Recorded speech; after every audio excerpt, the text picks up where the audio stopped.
Right now, we're talking about what's making a difference here in Western New York this weekend. A local filmmaker is set to share the world premiere of his film, Kelly's Hollywood, to Buffalo audiences. Brian Donovan is here in studio. He is joined by David McHardiman. He's the Associate Vice President at People Inc. this morning. And Brian, we were just talking about your sister.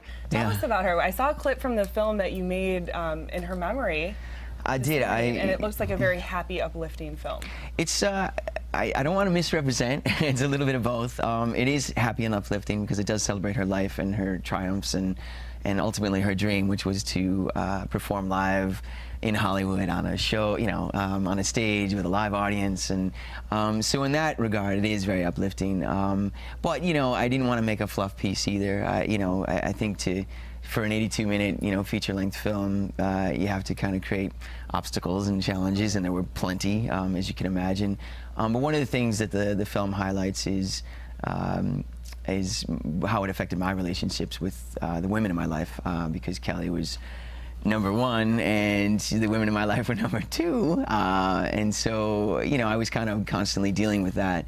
And so that's kind of the B story, is you know, my life with Kelly and our pursuit of these dreams. And then, you know, running alongside that is how it affected my life and stuff. And so you grew up here in Western New York. I did. You were best friends growing up. Oh yeah, I mean, you know, soulmates really. I mean, from the get-go, I don't know.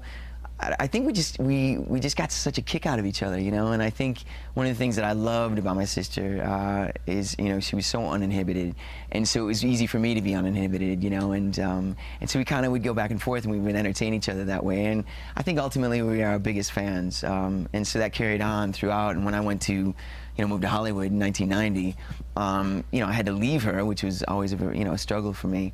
And so then, as time went on, I decided to bring her out every year for 2 months to be with her big brother in Hollywood, and so she could, you know, kind of taste it and be around it, and that was great for a very long time. And she would entertain in the living room with my friends, and we'd go to open mics and stuff. But as time kind of progressed and her health started to get a little questionable, I just decided maybe it's time, you know. So I rented a theater, got people to donate red carpets and limousines, and, you know, and this thing, as these things do, it snowballed as people started to find out about it. And I just wanted it to be the diva that she really was. I mean, my sister was a diva, you know. I mean, you know, if she was in a green room, she's like, I said green M&Ms, you know. Now, you know what I mean?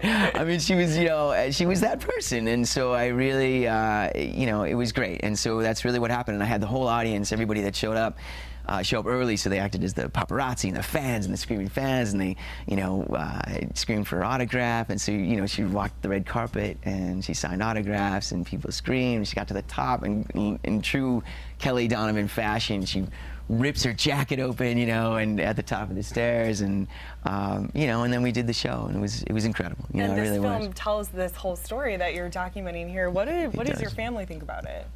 You know, it was interesting because as you're documenting, you know, it's tough as a documentarian. I'm sure every documentarian faces it, and whether it's about their family or not. But I think you got to get in there a little bit, and, you know, the camera's right in there, and so there's moments where it's uncomfortable is probably the best word.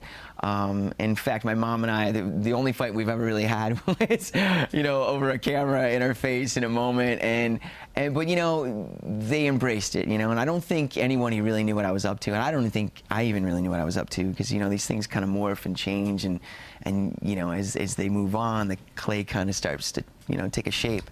But my mom, you know, God love her, after she saw it, you know, through tears, you know, is very appreciative, I think, of what's on screen, you know, and yeah, and it is a celebration at the end of the day. So, and thanks to these guys. Yeah, everyone at home will have a chance to see the film coming up Friday night at the Dipson Theaters in Amherst, right, Dave? Tell us about Amherst what the event will Theater, be. Right, and there are two different showings, one at 3 and one at 7 p.m. There's a speaker series. Brian and his mom will be speaking at 5 at the Museum of Disability History, which is at 3826 Main Street. So we encourage people to get tickets. Tickets are only $10 pre-sale. They're available at the website disabilityfilmfest.org, or they're available at Born-Hava and Cantillation Center and the Museum of Disability History. We're working with those two agencies, and it's a fundraiser as well for all involved. All right, if you want to find out more information about the screenings, about Brian's film, about his sister, you can go to disabilityfilmfest.org. Once again, there's 2 showings this Friday night. Thank you guys so much for being here today. Yeah, please come, and yeah, really nice to meet you. Thanks for having us. You too. Yeah. All right, we're going to toss over to Todd Santos, who's standing by in the weather department now. Hey, Todd.